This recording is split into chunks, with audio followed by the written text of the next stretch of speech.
Next, I want to take a look at my example so I can show you how I ended my own personal narrative. If you remember, I started out talking about being nervous. I was getting ready to present a speech in front of an audience at a synagogue.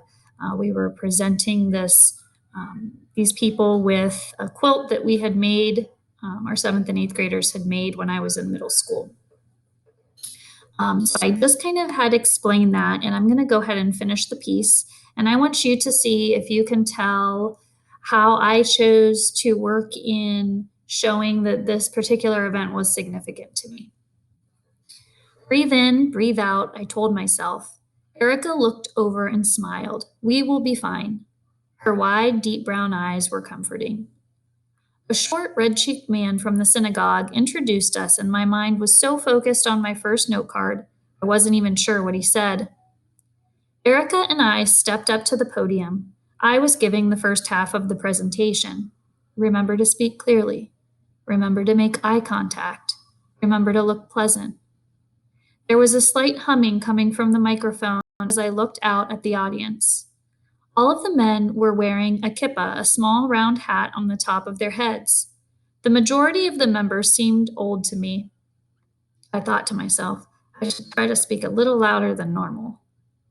To my left, I could see Mrs. Bushy and my mom. They both gave me a reassuring look. I took one more deep breath and I began. The seventh and eighth grade students at East Canton Middle School have been working hard the last 6 weeks learning about the Holocaust. Our teachers have done a wonderful job incorporating information from this devastating part of history, not only into social studies, but into math, science, English, home ec, and speech as well. The next couple of minutes, in my speech, I was able to relax and tried to enjoy the moment. After we finished our speech, several members of the synagogue joined us on the stage so we could present the beautiful quilt we had been working on for weeks. Mrs. Bushy joined us on the stage as well. Well done, girls, she whispered. Each student designed one square representing something that they had learned during the unit.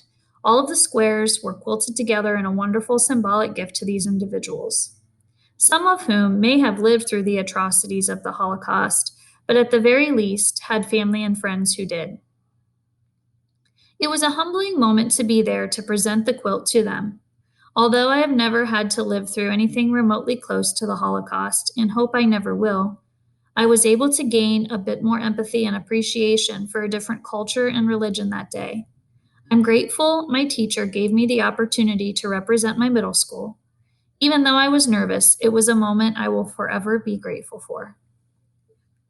So as you can see, I decided to add a short reflection piece at the end, telling the reader what I kind of learned from this experience and why this experience was significant to me.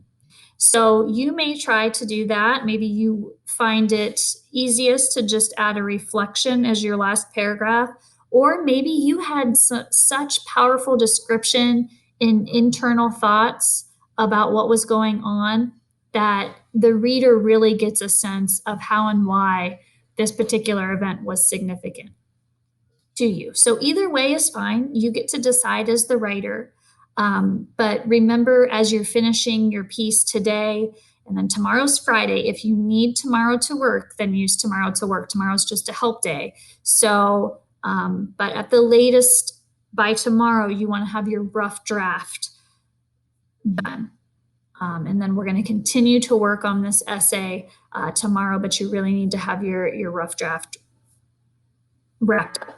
So if you need any help or need any ideas on certain parts of your essay or how to finish this, then make sure you reach out.